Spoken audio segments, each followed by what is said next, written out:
안녕하세요. 쓸데없이 공부 많이 하는 언니들 쓸공언니입니다. 저는 여러분의 글로벌 경제 감각을 관리해드리는 정관리입니다. 안녕하세요. 금쌤입니다.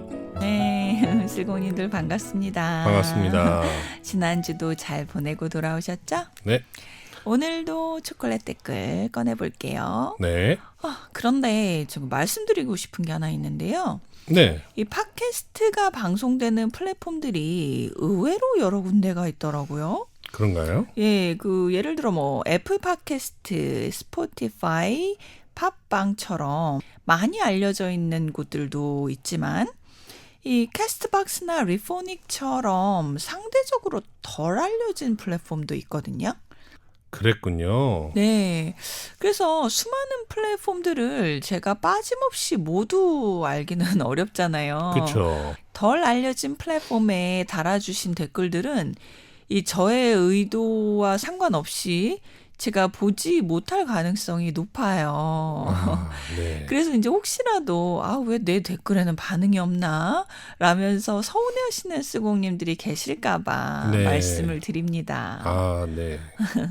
제가 댓글을 미처 확인하지 못하더라도 좀 이해를 해주세요. 네. 오늘의 초콜릿 댓글은 게레갱갱님께서 기부하셨네요. 쓸공 언니 언제나 잘 듣고 있습니다. 댓글을 초콜릿에 비유해서 읽어주시는 두 분이 정말 귀엽습니다.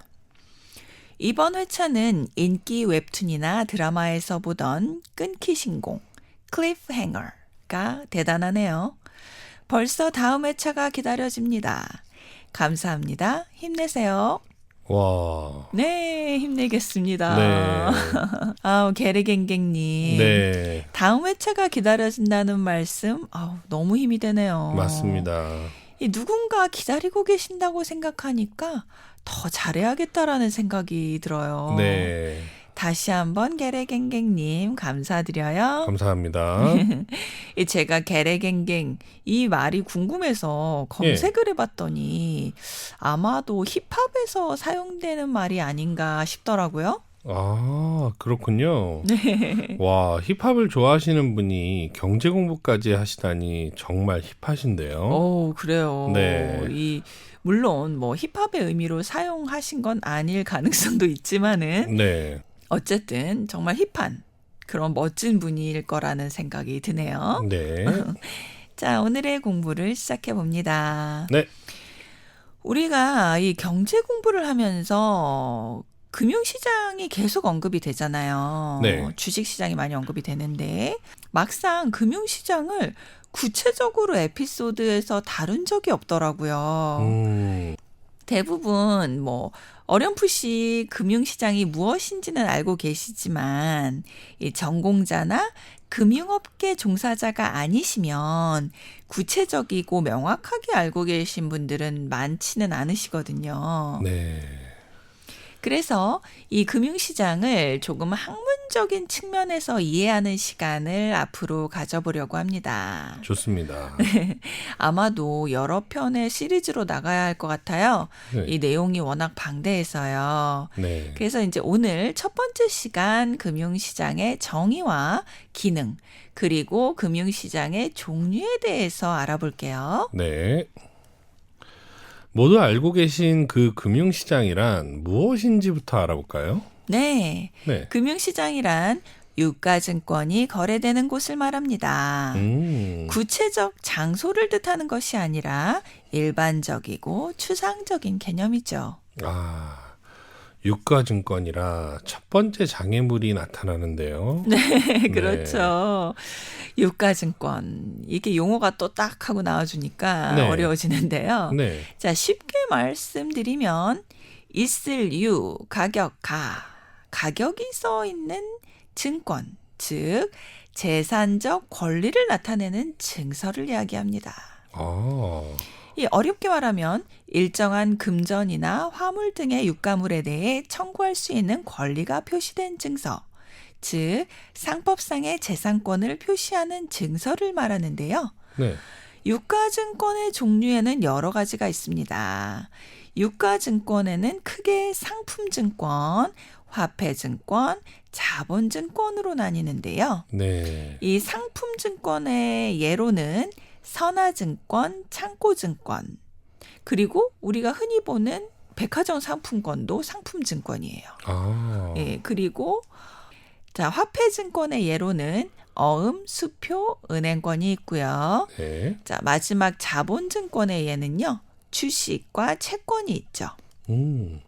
일반적으로 앞에 유가를 빼고 증권이라고 할 때는요. 자본증권만 가리키는데요. 증권 시장에서 다루어지는 것도 바로 이 자본증권입니다. 아, 그렇군요. 다시 말하면 유가증권을 사고 파는 곳이 금융시장이다라는 것인데요. 네. 생각보다 유가증권의 종류가 다양한데요. 네. 그렇다면 금융시장의 기능은 어떤 것들이 있을까요? 네. 금융시장의 기능 한번 알아볼게요. 네. 첫째, 저축과 투자 사이의 중개 기능입니다. 이 모든 시장이 그러하듯이 시장은 살 사람과 팔 사람을 연결시켜주는 곳이죠. 돈이 필요한 사람과 돈을 빌려주고 수익을 얻고 싶은 사람들을 연결시켜주는 곳이 금융시장이에요. 그렇겠군요. 네. 네. 이 가장 쉬운 금융의 예, 바로 예금과 대출인데요. 네. 이 우리가 여윳돈이 있으면 은행에 예금을 하잖아요. 맞습니다. 네. 은행에 돈을 빌려주고 이자 수익을 얻는 것이죠. 네. 이런 경우 예금자가 자금의 공급자이고 은행이 자금의 수요자입니다. 반대로 은행이 돈을 우리에게 빌려주고 우리가 대출이자를 내면 은행이 자금의 공급자로서 수익을 얻고 대출자는 자금의 수요자가 되는 것이고요. 네.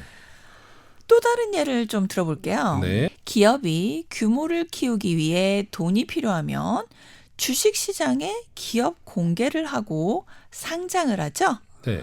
그리고 주주를 모아서 자금을 확보합니다.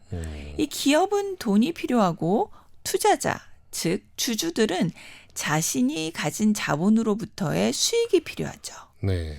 이렇게 수요와 공급이 만나는 곳이 시장이고 시장의 원리는 금융시장에도 그대로 적용되는 것이에요. 그렇군요. 금융시장의 중개 기능은 자원의 분배라는 측면에서 아주 중요한 기능인데요. 금융시장이 없다면 돈이 많아서 좀 운용해보고 싶은 사람, 즉 굴려보고 싶은 사람이요. 네. 이런 사람들과 돈이 부족해서 빌리고 싶은 사람이 만나서 거래를 하기가 어렵겠죠. 그쵸. 네. 즉 돈이 필요한 적재적소로 유통되지 못하고 사회 전체적으로 봤을 때 커다란 손해가 발생하는 것입니다. 네. 그래서 금융시장은 자본주의 경제에서 부를 분배하는 역할도 하고 있습니다. 물론 현대 금융시장이 이런 역할을 제대로 하지 못한다는 비판의 소리도 나오고 있긴 하지만요. 그렇다면 금융시장의 두 번째 기능은 무엇일까요? 네, 두 번째 기능은요. 네. 금융상품의 가격을 결정하는 기능입니다. 아, 이것은 시장이 수요와 공급이 만나게 해주는 역할을 하는 것에서 파생되는 기능인데요. 네. 금융시장에서 금융상품의 가격은 자본의 수요자와 공급자 간의 지속적인 가격 탐색을 통해 결정됩니다. 쉽게 말하면 재래시장에서 흥정을 통해 가격이 결정되는 것과 비슷한 원리라고 할 수 있겠네요. 네, 그렇죠. 네. 이 쉬운 예가 바로 주식시장인데요. 네. 주식 앱을 보면 내가 주식을 사고 팔 때 내가 원하는 가격을 입력하는 칸이 있죠. 주식을 파는 사람과 주식을 사는 사람이 입력한 가격이 맞아 떨어지면 거래가 이루어지면서 주식의 시가가 결정되는 것이죠. 네. 이 주식 시장이 없다면 내가 사고 싶은 기업의 주가가 얼마인지 알기도 어려워요. 이 사람들이 해당 주식을 얼마에 사고 팔았는지 알기가 어렵기 때문이죠. 맞습니다. 금융시장이 없으면 직접 기업을 찾아가서 얼마에 팔고 싶으세요? 라고 하면서 물어봐야겠죠. 네. 물론 입구에서부터 컷을 당하겠지만요. 그렇죠. 네. 금융시장이 아주 중요한 기능을 한다는 걸 알 수 있네요. 네네네. 자, 세 번째 기능으로 넘어가 볼게요. 네. 금융시장은 금융상품을 가지고 있는 투자자들에게 높은 유동성을 제공하고 거래의 효율성을 증가시켜 줍니다. 유동성이라는 단어가 초보 슬공님들에게는 어렵게 들릴 수도 있겠는데요. 네, 유동성이란 단어 경제 뉴스에서 굉장히 많이 나오죠. 네. 자, 쉽게 말하자면 자산을 얼마나 쉽게 현금화할 수 있느냐의 정도를 유동성이라고 합니다. 네. 예를 들어 내가 주식과 부동산을 가지고 있다고 쳐요. 이 주식은 주식앱을 켜서 팔면 이틀 후면 현금이 되죠. 네. 예, 하지만 부동산은 팔아서 현금화하려면 시간이 오래 걸립니다. 그렇죠. 예, 즉 주식은 유동성이 높고 부동산은 유동성이 낮은 자산인 것이죠. 네, 그렇군요. 예. 네. 자, 이렇게 주식의 유동성이 높은 이유는요. 네. 주식은 주식시장을 통해 시가가 정해져 있는 데다가 정보화 기술로 인해 거래가 빠르게 이루어지기 때문이죠. 이 부동산의 가격은 정확히 매기려면 임장을 가서 입지도 보고 건물 상태도 보고 이렇게 시간과 노력을 들여서 조사를 해야 하지만 네. 주식은 주식시장을 통해 가격이 정해져 있는 공산품과 비슷한 성질이 있잖아요. 네. 그러니 쉽게 사고 팔 수 있다. 즉 유동성이 높은 것이죠. 금융시장이 투자자들에게 높은 유동성을 제공한다는 것은 투자자들이 자신의 금융자산을 쉽게 빠르게 팔아서 현금화할 수 있게 해준다는 뜻이군요. 예, 정확하게 이해하셨어요. 감사합니다. 네. 자, 금융시장의 마지막 네 번째 기능은요. 네. 시장 참가자들에게 다양한 금융수단과 금융거래 기회를 제공해 주는 것입니다. 금융시장에 수많은 사람들이 모이면 다양한 아이디어가 만들어지고요. 네. 다양한 요구도 만들어지겠죠?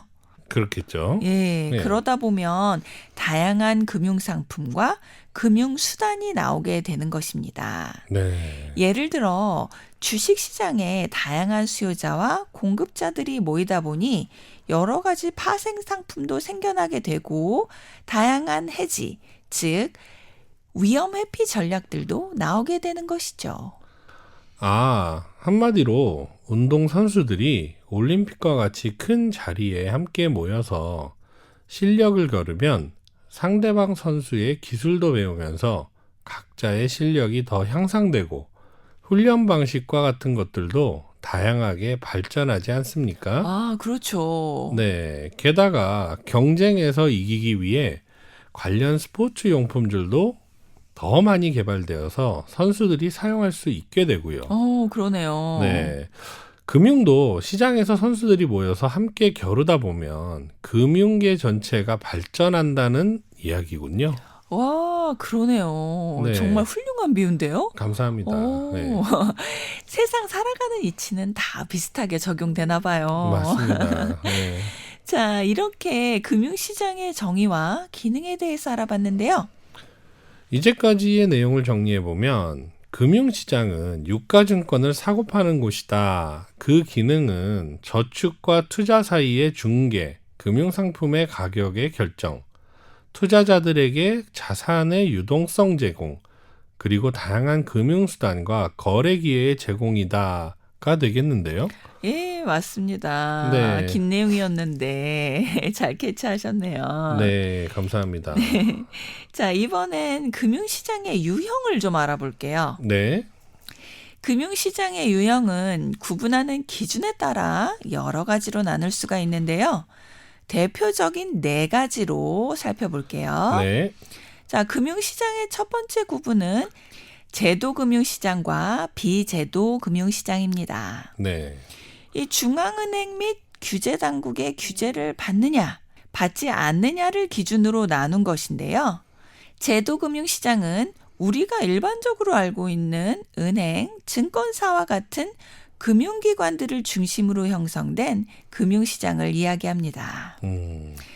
반면에 비제도 금융시장은 흔히 사금융시장이라고도 하는데요. 네. 이 고리대금업자나 사채 등 이 약간의 무거운 느낌으로 상징이 되죠. 네. 뭔가 이자가 더 무거울 것 같은 느낌이네요. 네. 무거운 시장. 네. 그러면 무거운 시장, 가벼운 시장으로 나누면 되는 건가요? 네. 네, 자, 금융시장의 두 번째 구분, 직접 금융시장과 간접 금융시장입니다. 네. 이 직접 금융시장은요, 자금의 공급자와 수요자가 직접 거래하는 시장이고요. 간접 금융시장은 공급자와 수요자가 금융기관을 매개로 거래하는 시장을 말합니다. 네. 직접 금융은 자금의 수요자가 증권시장에서 직접 주식 또는 채권을 발행하여 자금을 조달하는 방식입니다. 네. 한편 간접금융은 은행과 같은 금융중개기관이 자금 공급자인 일반 대중으로부터 예금을 받아 자금 수요자인 기업 등에게 자금을 대출해주는 방식입니다. 예를 들면 한국산업은행, 한국수출입은행, 중소기업은행, 농협은행, 수협은행 등의 특수목적 은행이 있겠죠. 일반적으로 금융시장이 발전할수록 간접금융에 비해 직접금융의 비중이 높아진다고 해요. 그렇군요. 네. 네. 다음으로 넘어갈게요. 자, 금융시장의 세 번째 구분은요. 네. 단기금융시장과 자본시장입니다. 이것은 금융자산의 만기에 따른 분류인데요. 단기금융시장은 머니마켓, 즉 자금시장이라고도 합니다. 네. 이 만기가 1년 미만의 증권이 거래되는 시장인데요. 쉽게 말하면 상대적으로 돈을 잠깐 빌리고 빠른 시간에 갚는 시장인 것이죠.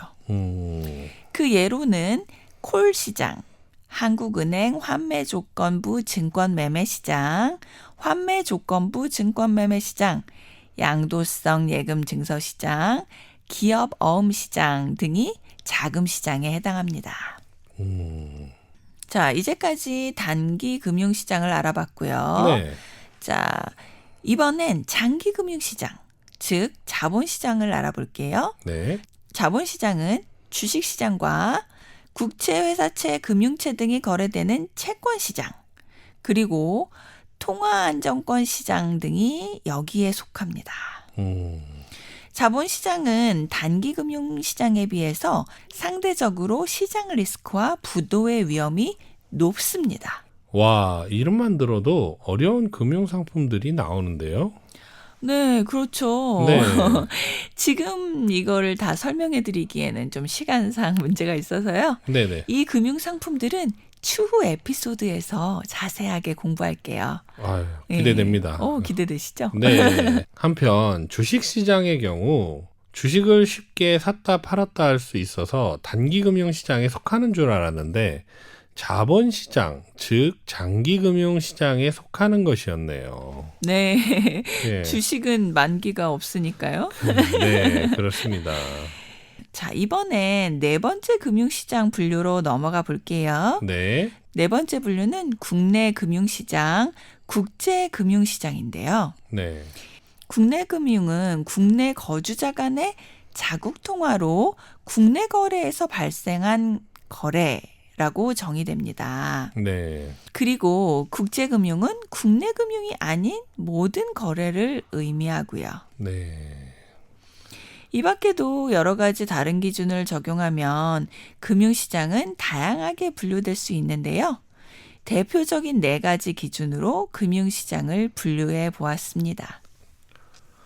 다시 요약해 보면 금융시장은 제도 금융시장 대 비제도 금융시장, 직접 금융시장 대 간접 금융시장, 단기 금융시장 대 자본시장, 그리고 국내 금융시장 대 국제 금융시장으로 이렇게 나누어 볼 수 있다는 것이군요. 예, 맞습니다. 설명 너무 감사합니다. 아, 별 네. 말씀을요. 네. 아유. 매일같이 인터넷 뱅킹을 쓰고 주식 앱을 하면서도 금융시장 전체에 대한 생각은 한 번도 해본 적이 없는데요. 이번 기회에 체계적으로 공부하니 참 좋습니다. 좋으셨다니 제가 정말 뿌듯하네요. 네. 이 금융시장의 이해 시리즈 어떻게 보면 조금 딱딱하고 어렵게 느껴지실 수 있는데요. 그만큼 공부한 보람이 크다는 거 꼭 알아두시고요. 네.